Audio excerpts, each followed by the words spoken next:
In today's education news, school support staff are offered a 3.2% pay rise. Now, whenever I've made videos talking about the pay rise for teachers, comments are always going on about support staff and why support staff aren't included. I have made videos previously explaining how pay is decided differently for TAs and support staff than it is to teachers.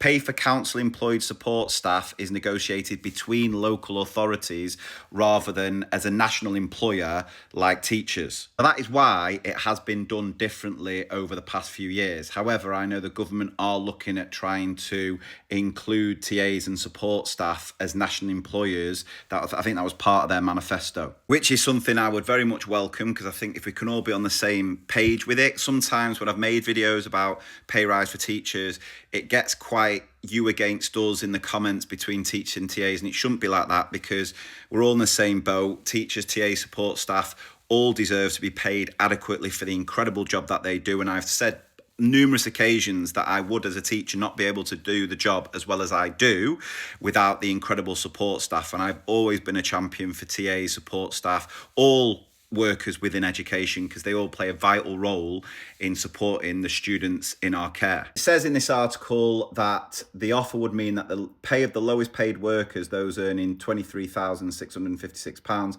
has risen by more than £6,000 or 33% since April 2021. However, 3.2% is lower than the predicted growth in wages across the wider economy. The Office for Budget Responsibility this year revised up to a prediction of 3.7%. 3.2% though is higher, however, than what's been proposed for teachers.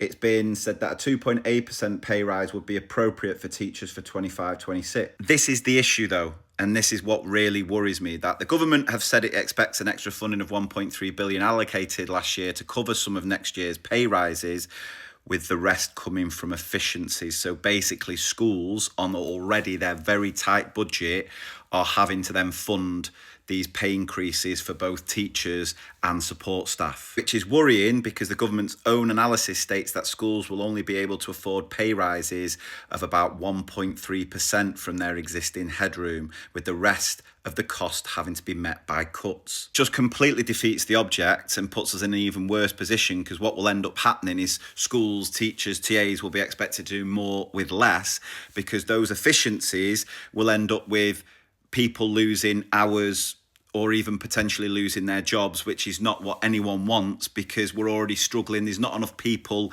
in schools at the minute to cope with what's needed to best support and educate our students. So an increase in pay, whilst welcome, shouldn't be, well, it has to be fully funded. Otherwise, it's just going to mean that some staff in schools are going to have to be let go to pay for the increase in pay for other school staff, which is just the worst possible position schools and leaders need to be in. And who then loses out? The children. It's going to lead to a worse education for them. So this is what could potentially lead into more strikes further down the line. I know the NEU has talked about it, in that if the 2.8% pay rise for teachers is not fully funded, they're going to ballot for strikes. I don't know whether that'll happen the same for TAs, because I know the teacher unions, whilst I think you can be part of the teacher union, they can't represent you in certain ways. I don't know, but it needs to, because this is something we're all going to be singing from the same song sheet from, because if we do get that increase in pay, it has to be fully funded.